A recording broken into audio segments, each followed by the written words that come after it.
Another edition of the Growth Game Podcast. I'm your host, Paul DeLuca.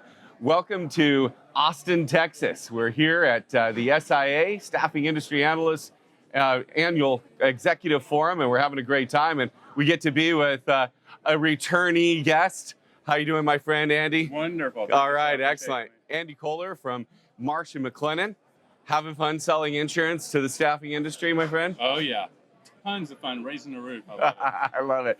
Thanks for coming back on the show. I appreciate it. Thank you, sir. As you remember, Andy, we're always talking about things that mimic growth, patterns that mimic growth. What things can my guests match that mimics growth? So certainly you have an awesome view of what staffing companies are doing that's working, because you see all of your clients in the staffing industry. You see the ups, the downs.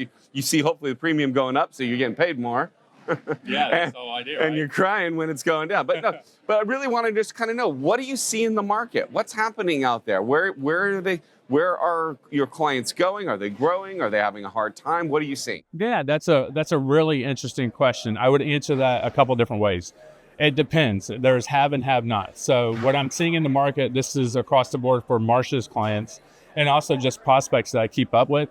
Overall, it feels like the last 6 months, there's been a little bit of a rebound and business starting to come back. It's not stabilized, but middle market is gaining a lot of ground, which makes sense if you think about it, because they're able to come in at a lower cost, where the smaller guys are not as efficient and they're not. So then they're losing the business to middle market. So it feels like middle market light industrial is continuing to grow 5, 10, 15% from last year, where the average growth before in 2025 for light industrial is closer to 18% of a drop.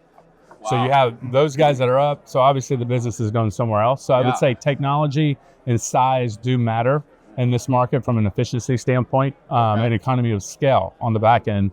Healthcare tends to still be a challenge. I mean, they're very busy, but the bill rate's down. There's a lot of consolidation because the business model is fat and happy, and not everybody can run a business that way. Skilled trades up big. So skilled trades and construction are going to maintain for the next 3 or 4 years. It's not one of those things where, a year or two, the market stabilizes. There's just too many people that they need that they don't. And then with all the immigration and whatnot, that's creating other downrange effects. IT, it's a little bit hit and miss. Generally speaking, IT is down, but if you're doing cybersecurity or software architect with cloud engineering, things of that, they're up.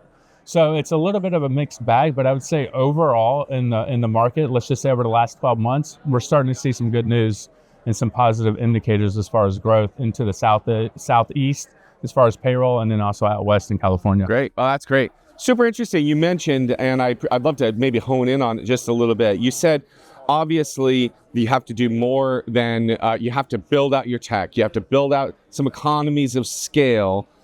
So to grow, talk to me about the tech that's actually working. Like, how is that affecting the staffing and client relationship to actually be delivering tech? Is it all internal? Is it giving tech to the end users? And how does that also connect to what you said, back office? Back office efficiencies and all that stuff. Right now, tech is being used for internal back office, because a lot of staffing firms are not big enough to really build out a true back office to make it efficient. So they're using technology or PEOs to help kind of streamline that to make it a little bit more efficient. But it depends on what your overall strategy is. I think upstream, people will be selling some of those technologies to their clients. So they're going to go upstream and not just provide software temp staffing, but there's going to be other software as a solution, or employer records is going to be able to chop wood, go upstream, things of that sort. So I think the ones that are doing technology right, though, it's a force multiplier. There's still a heavy dose of the personal touch, and always will be, in staffing, just because it's a human element. But technology is kind of gas on the fire, and you got to figure out where to layer in. It's kind of like a hamburger. Where do you layer in the technology in the hamburger, but you still got to make the hamburger how it fits your business model from an economy of scale standpoint. Yeah, I like that you use the hamburger model, because I still like beef. I do too. And I was thinking about, sometimes people chase the new shiny thing. I think about that with meat. I mean, like, when was the last time you heard about anybody investing in an alternative meat solution? That, that kind of died, right? So, I mean, sometimes people chase shiny things, but you've got to still do the basics. It doesn't mean you're not enhancing it. So I appreciate what you're saying. You still got to make it better. You've got to layer in the right technology. Otherwise, you're going to lose. Right. So I appreciate that. It's a very interesting balance. How do you not lose the human touch, but still actually deliver more efficiencies with technology? Yeah, because if you look at recruiting, I would say at least 75, 80% of what they do is the same thing in sales. So how do you take that process and streamline it, make it more efficient, more scientific, and then that type of work the recruiter really doesn't want to do anyways. They'd rather be talking to people and moving the needle and placing people. So how do you use technology, AI, to streamline that? But that's not the end-all, be-all solution. That's just one piece of a much larger puzzle. Yeah, agreed. That's excellent. Well, those are some great takeaways. Let's talk a little bit about your business. So you're selling insurance, probably primarily it's workers' compensation insurance to staffing agencies, right? That's your big ticket item. How is the market? Has it been tough? Has it got easier? What do you find in your market servicing staffing agencies? I'd say it's still soft, so almost like easy credit in your world. It's starting to show some signs of tightening. California just took their first rate increase in 10 years, and everything kind of good and bad starts in California. So it's kind of the warning shot. And also one of the bigger carriers in our space is exiting it. So there's going to be a lot of premium that's going to end up going to some of the markets right now that's probably going to end up tapping out capacity. And then if I look at this over the next 12 to 13 months, I have a feeling it's going to tighten up. Underwriting and pricing is going to start to creep back up across the board. So I think there's going to be turbulent times ahead on the workers' comp front. But the real challenge right now in the market is going to be on the GLPL side. Normally it's the workers' comp because it's the second biggest cost, right? So it's like, okay, how do we get this under control? But the rates are down almost 50% over the last 10 years. So workers' comp rates are really, really low. It's the other lines of insurance. Coverage is being taken away. Premiums are tripling. They're limiting certain things that the market is asking for. So there's definitely some troubled times on the insurance front. It's not just on the comp. It's on all lines of insurance. And a good part of that's because the COVID claims are finally washing through and settling out. And the carriers know, okay, this is our ultimate. So either they're repricing business to recapture what they lost, or they're limiting coverage so they're not getting hit with a $3 million claim they had no idea they were sitting on. Interesting. That's very interesting. So then the bottom line is be strategic about it now. So you are really spending a lot of time strategically making sure you're placing your clients in the right place so they're not going to be limited or lose out on growth opportunities. Make sure they're in the right place. And I'm sure you're still picking up a lot of clients that are coming to you to solve those problems. Yeah. Business is good? Yeah, business is good. It's been great for the last couple of years. But like that middle market, they need some hand-holding because it's not just a transactional play.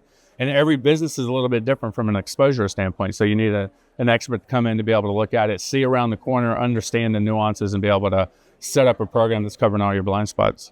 And that's really where the specialization comes in, right? It's not like you can just access the insurance market and walk away.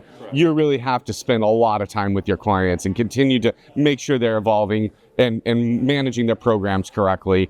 Yeah, and understand risk and that they have a say in how things go. A lot of people look at risks as just a sunk cost. It's not. It's an investment. And if you do it right, you can actually learn to make money off your insurance program, which is a foreign concept to a lot of people. Do you spend a lot of time helping them understand that they must put in better controls to manage their claims and be able to close their claims faster? Is that what you spend a lot of time working on with your clients? Yeah. So a lot of the clients, when they come to Marsh, they're kind of like going from, let's say, a teenager to an adult, and they realize how important it is to have a good insurance program with an agent that they trust, that's a trusted advisor, that can save them from themselves and be like, hey, this is not the right bet. This is the right bet. This is how we're going to structure things. Understand their business model. A lot of, just general agents, they look at staffing, they're interested in it because the premiums are pretty large, but they don't understand the nuances of third-party exposures, primary non-contributory, all the small little nuances that are gotchas when there's a big claim that comes. So having an agent that understands the business is a force multiplier for your business. Excellent. Well, that's great. Well, it's great to catch up again, Andy. Continued successes in your business. Appreciate the tidbits of what you see that's really working. So thank you so much, and appreciate you coming on the Growth Game Podcast again. Thank you, Andy. Thank you. Well, that's a wrap for the Growth Game Podcast in Austin. Until next time, see you soon.